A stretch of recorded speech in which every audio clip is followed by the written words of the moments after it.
भज गोविन्दं भज गोविन्दं भज गोविन्दं भज गोविन्दं गोविन्दं भज मूढमते भज गोविन्दं भज गोविन्दं गोविन्दं भज मूढमते सम्प्राप्ते सन्निहिते काले सम्प्राप्ते सन्निहिते काले नहि नहि रक्षति नृकिं करणे नहि नहि रक्षति नृकिं करणे भज गोविन्दं भज गोविन्दं गोविन्दं भज मूढमते मूढजहिः धनागमतृष्टा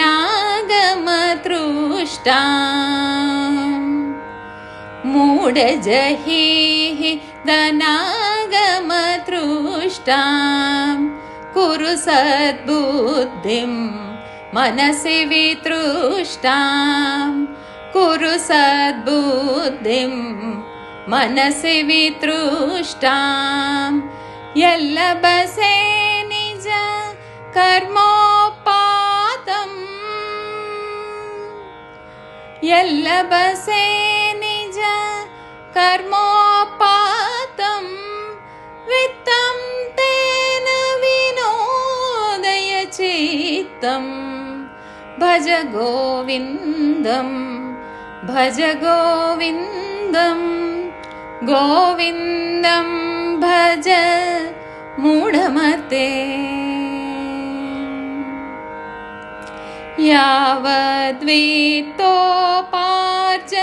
यावद्वित्तोपार्जनसक्तः तावन्निज परिवारो रक्तः यावद्वित्तोपार्जनसक्तः तावन्निज परिवारो रक्तः पश्चाज्जीवति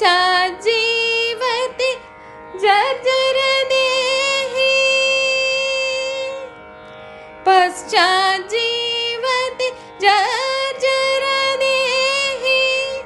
वार्तां कोऽपि न पृच्छति गेः वार्तां कोऽपि न पृच्छति गेः भज गोविन्दं भज गोविन्दं गोविन्दं भज मूढमते मा कुरु धनजन यौवनगर्वं हरति निमेषात् कालः सर्वं मा कुरु धनजन यौवनगर्वं हरति निमेषात् कालः सर्वं मायामयमिदम् अखिलं हित्वा मायामयमिदम् अखिलं हित्वा ब्रह्मपदं त्वं प्रविशा विदित्वा ब्रह्मपदं त्वं प्रविशा विदित्वा भज गोविन्दं भज गोविन्दं गोविन्दं भज मूढमते सुरमन्दिरतरु मूलनिवासः शय्याभूतल अजिनं वासः सुरमन्दिरतरु मूलनिवासः शय्याभूतल अजिनं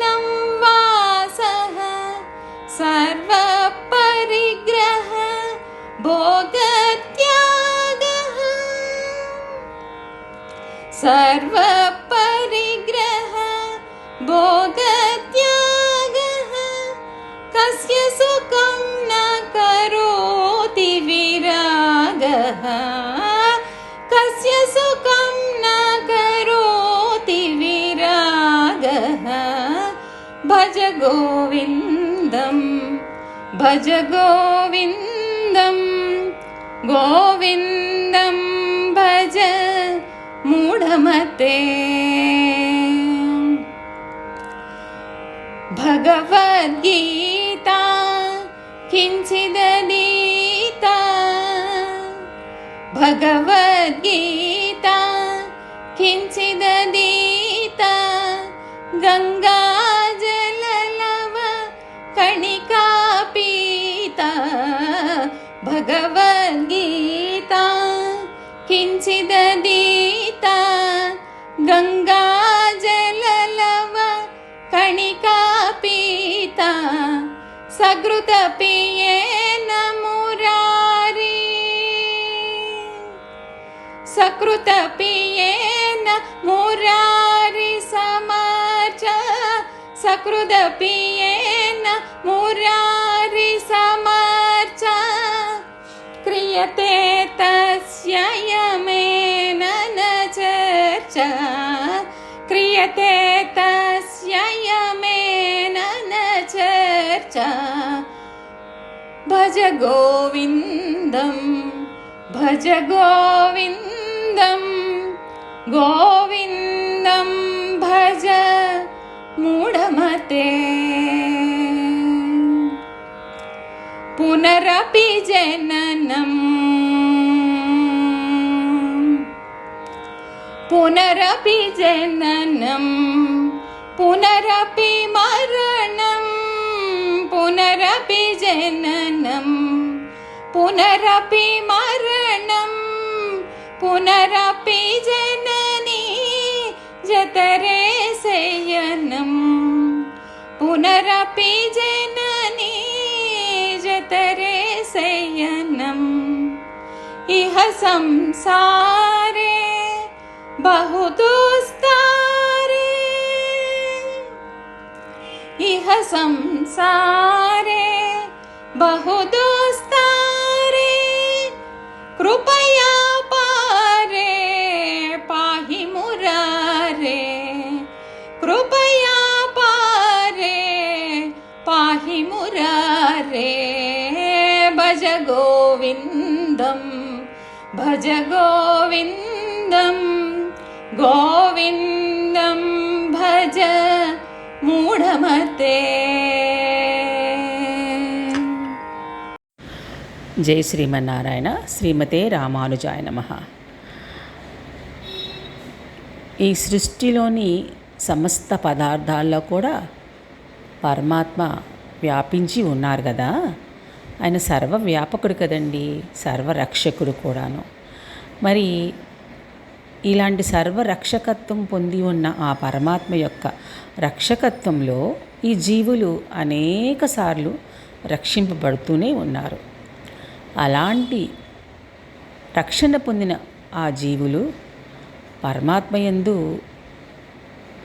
మరి వారి భక్తిపూర్వకంగా ప్రేమపూర్వకంగా ఏదో ఒక సేవ సాయిస్తారు కదా. అది ఏ విధమైన సేవైనా సరే అలా పరమాత్మయందు వారి యొక్క భక్తిని చాటుకుంటారు కదా. మరి ఈ విధంగా మనకి స్వామికి చేసే సేవల్లో తిరుమలలో వేయించేసిన తిరువెంగడముడియానికి జరిగే సేవలు అన్నీ కాదు. ఒక్కొక్క రోజు ఒక్కొక్క సేవ జరుగుతూనే ఉంటుంది. అలాగా సంవత్సరం మొత్తం ఏవో సేవలు జరుగుతూ ఉంటాయి. నిత్యోత్సవము, పక్షోత్సవము, వారోత్సవము, అయనోత్సవము, సంవత్సరోత్సవము, బ్రహ్మోత్సవము, పవిత్రోత్సవము, ఇలా ఒకటా రెండా అండి, అలాగా నిరంతరము జరుగుతూనే ఉంటాయి. శ్రీరంగంలో అయితే 360 రోజులు ఏదో ఒక సేవ సాయిస్తూనే ఉంటారు. మరి ఇక్కడ మనకి ప్రధానంగా ఈ రోజున తిరుప్పావడ సేవ గురించి తెలుసుకునే ప్రయత్నం చేద్దాం. దీన్నే అన్నకూట ఉత్సవం అని అంటారు. ఇలాంటి సేవ సాయిస్తున్నారు అంటే తిరుమలలో దీని వెనక ఏదో ఒక అంతరార్థం ఉంటుంది కదా. అది ఏమిటి అనేది మనం తెలుసుకుందాం. ప్రధానంగా ఈ సేవ అనేది ప్రధానంగా మనకి ద్వాపర యుగంలో శ్రీకృష్ణ పరమాత్మ వేయించేసి ఉన్నప్పుడు గొల్లవ్రజములోని గొల్లలందరూ కూడా అమితమైన భక్తితో శ్రీకృష్ణునికి సమర్పించిన సేవ అన్నమాట. ఏంటండి ఆ సేవ అంటే నేనే అన్నీ చేస్తున్నాను అనే అహంకారంతో ఇంద్రుడు గోకులంలోని వారి మీద ఒక విధమైన వ్యతిరేక భావాన్ని, అంటే వారి మీద ఒక రకమైన కోపాన్ని తెలుపుతాడు. ఎందుకండి వారి మీద కోపం అంటే, ఆ గొల్ల వ్రజంలోని గొల్లలు నిరంతరము వారు ఏది చేసినా ఏది పొందినా కూడా ఎటువంటి ఫలాన్ని వారికి అందినా కూడా వారందరూ కూడా ఇది శ్రీకృష్ణ పరమాత్మ యొక్క అనుగ్రహమే అనే ఒక భక్తితో దాన్ని స్వీకరించేవారు. అంటే ఇప్పుడు వాళ్ళు ప్రధానమైన వృత్తి, ప్రధానమైన వ్యాపకం ఏంటి? పశువులు పోషణ, దాని యొక్క సంరక్షణ, పాడి పంట. ఈ పాడి బాగా ఉండాలి అంటే పంట బాగా ఉండాలి, పంట బాగా ఉండాలంటే చక్కని సకాలంలో వానలు పడాలి. ఈ సకాలంలో వానలు కురిపించడం అనేది ఇంద్రుడి యొక్క ప్రధానమైన చర్య. ఈ విధంగా వీరెప్పుడు ఇలాగ సస్యంగా చక్కని సమృద్ధికరమైన ఫలాన్ని పొందుతూ అంత చక్కగా ఉన్నారు అంటే ఇది కేవలం నా వల్లనే ఈ విధమైన ఫలాన్ని వాళ్ళు పొందుతున్నారు. ఎప్పుడు నేను సకాలంలో వానలు కురిపిస్తూ చక్కని పంటలు అందిస్తూ ఉండడం వల్ల ఈ విధమైన ఫలాన్ని పొందుతున్నారు. కానీ మీరు ఎప్పుడు శ్రీకృష్ణునితోనే వాళ్ళ కాలాన్ని పొద్దుపుచ్చుతున్నారే, ఈ విధంగా నేను అన్ని వాళ్ళకి ఫలాన్ని ఇస్తున్నా, నన్ను గుర్తించట్లేదే అనే ఒక వీరి యందు ఒక వ్యతిరేకమైన భావాన్ని పెంచుకుంటారు ఇంద్రుడు. అందుకని గొల్ల వ్రజంలో ఉన్న గొల్లల మీద ఆ యొక్క కోపాన్ని ప్రదర్శిస్తారన్నమాట. ఏ విధంగా? రాళ్ల వర్షాన్ని కురిపిస్తారు